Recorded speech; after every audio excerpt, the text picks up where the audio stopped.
तो इस वीडियो में हम लोग सॉल्व करेंगे एनसीईआरटी के एक्सरसाइज 6.2 का क्वेश्चन नंबर 4।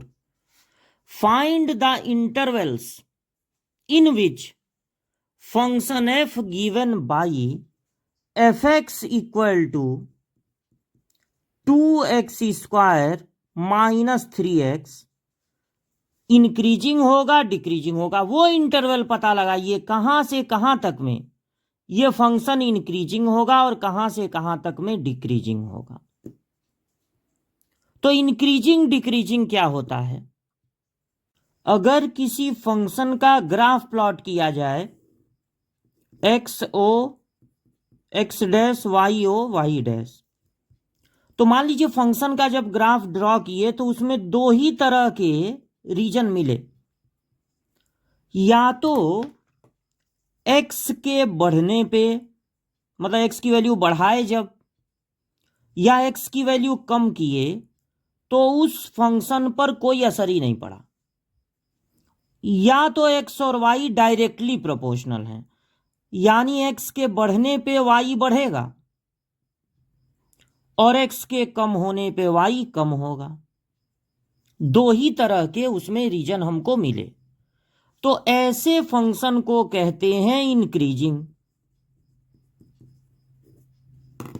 सपोज कीजिए फंक्शन के ग्राफ में आपको सिर्फ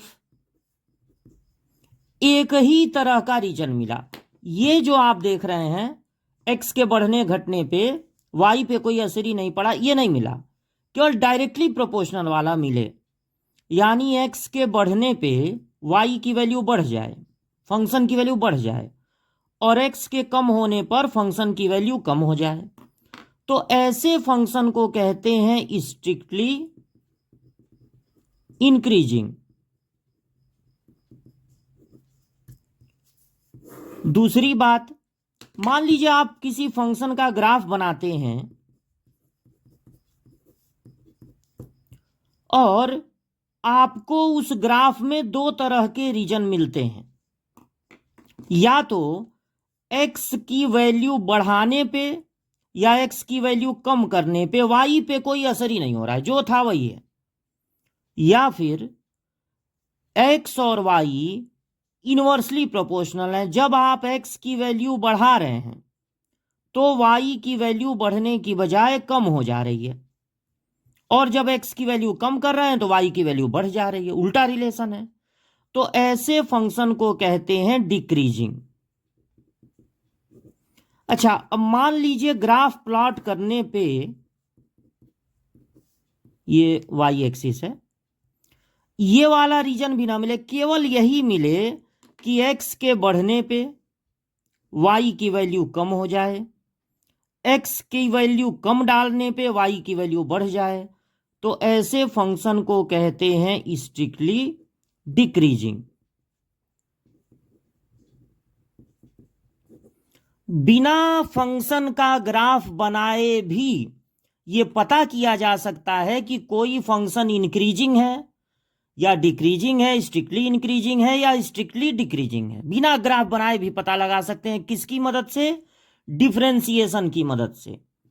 अगर फंक्शन का differentiation F dash x greater than और इक्वल टू 0 है, यानी पॉजिटिव है या 0 है, तो फंक्शन होगा इंक्रीजिंग। अगर डिफरेंशिएशन 0 के इक्वल नहीं, सिर्फ ग्रेटर देन 0 है, पॉजिटिव है, तो वो फंक्शन होगा स्ट्रिक्टली इंक्रीजिंग। और अगर डिफरेंशिएशन लेस देन या इक्वल टू 0 है तो बिना ग्राफ बनाए ही आप कह सकते हैं कि वो फंक्शन डिक्रीजिंग है। और अगर फंक्शन का डिफरेंशिएशन सिर्फ लेस देन 0 है, 0 के इक्वल भी नहीं होगा कभी, हमेशा लेस देन 0 होगा, तो ऐसे फंक्शन को कहते हैं स्ट्रिक्टली डिक्रीजिंग। अब देखिए, अगर आपको इंटरवल पता लगाना है तो आप इस फंक्शन का करेंगे सबसे पहले डिफरेंशिएशन। डिफरेंशिएशन कैसे होगा? एक्स के किसी पावर का होता है पावर से इंटू पावर एक कम।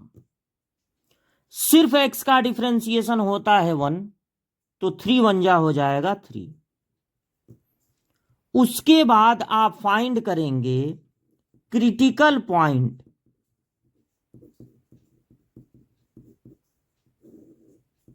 अब क्रिटिकल पॉइंट का क्या मतलब होता है? कोई फंक्शन जो कि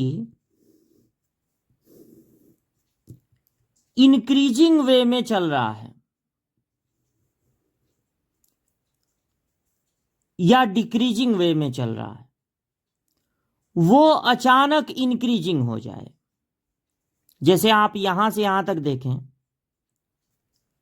तो x के बढ़ने पे y कम हो रहा है, यानी यहां पर वो फंक्शन डिक्रीजिंग है। अब यहां से अगर यहां देखें तो x के बढ़ने पे y भी देखिए बढ़ रहा है, तो डिक्रीजिंग फंक्शन इंक्रीजिंग फंक्शन में बदल गया। तो ये पॉइंट क्रिटिकल पॉइंट कहलाता है। क्रिटिकल पॉइंट के इधर और इधर फंक्शन का नेचर अलग अलग हो सकता है। हो सकता है कि क्रिटिकल पॉइंट के एक तरफ फंक्शन इंक्रीजिंग हो और दूसरे तरफ डिक्रीजिंग हो। ऐसा भी हो सकता है कि दोनों तरफ इंक्रीजिंग हो, क्रिटिकल पॉइंट मिल जाए उसके बाद भी आगे भी फंक्शन इंक्रीजिंग हो, पीछे भी, ऐसा भी हो सकता है। लेकिन एक पॉसिबिलिटी है कि क्रिटिकल पॉइंट के दोनों साइड में फंक्शन का नेचर अलग अलग हो सकता है। तो क्रिटिकल पॉइंट कैसे पता चलता है? वो पॉइंट जहां से फंक्शन नेचर बदल सकती है। क्रिटिकल पॉइंट को पता लगाते हैं डिफरेंशिएशन को 0 के इक्वल करके। तो 4x - 3 इक्वल टू कर देंगे 0, तो x की वैल्यू आएगी 3/4। ये क्रिटिकल पॉइंट है। अब पूरे नंबर लाइन पे -∞ से +∞, पूरे नंबर लाइन पे जो क्रिटिकल पॉइंट मिला है उसको प्लॉट कर देंगे 3/4। अब नंबर लाइन 2 पार्ट में बट गया। 3.4 के आगे का कोई नंबर, 1 भी इसके आगे ही आएगा, 2, 3, 4, 5, 6, 1 करोड़, 1 अरब, कुछ भी, इस पूरे इंटरवल का कोई एक पॉइंट, कोई एक एक्स की वैल्यू, चाहे 1 ले लीजिए या 1 करोड़ ले लीजिए, 2 ले लीजिए, 10 ले लीजिए, यहां रख के देखिए। जैसे आप 1 ले लिए यहां रखे तो 4 1 जा 4 -3, 1 आया, 1 आया मतलब पॉजिटिव। यहां पे जो डिफरेंशिएशन है वो कैसा है? पॉजिटिव।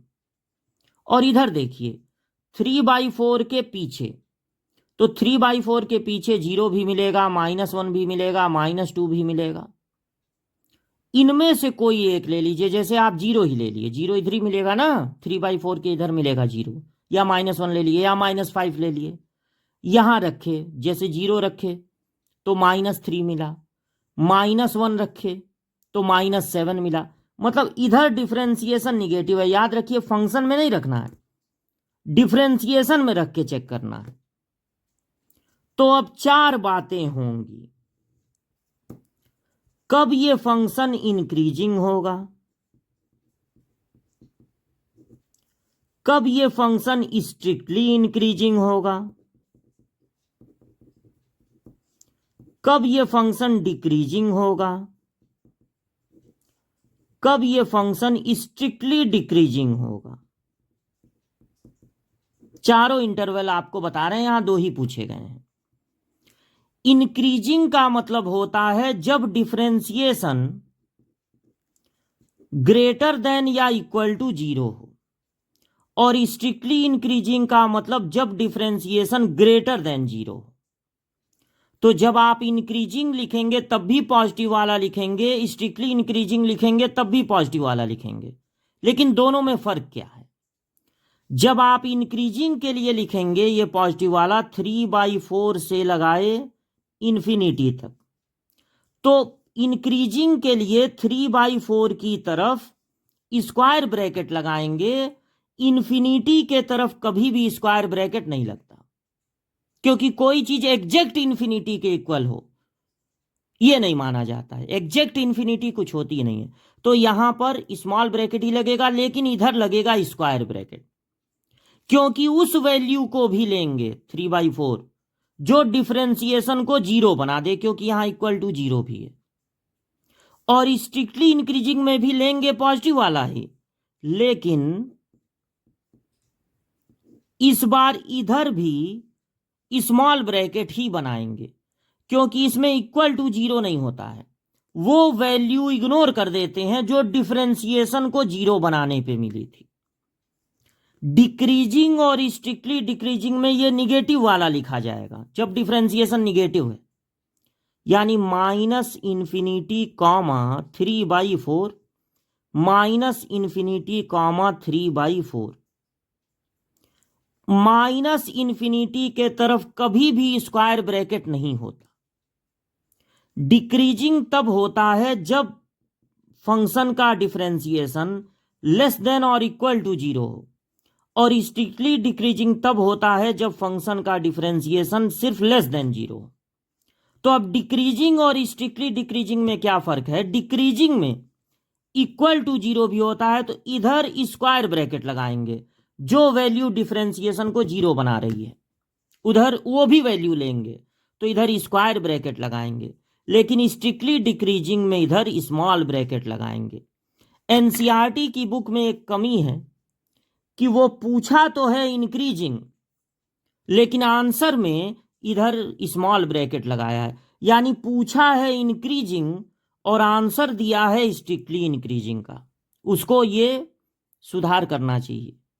आपको जब एग्जाम में ये मिलेगा तो आपको कुछ ग्राफ व्राफ बना के नहीं दिखाना है, लेकिन मेरी बात मानिए, आप ये चारों आंसर लिख दीजिएगा, टीचर आपको पूरा नंबर देगा। क्योंकि ये गलत बात हो रही है कि क्वेश्चन पूछा जा रहा है इंक्रीजिंग और आंसर में एनसीईआरटी बुक में छपा है स्ट्रिक्टली इंक्रीजिंग। तो मेरी बात मानिए, आप ये चारों आंसर वहां पर लिख दीजिएगा, भले ही 2 ही पूछा है, आप चारों लिख दीजिएगा।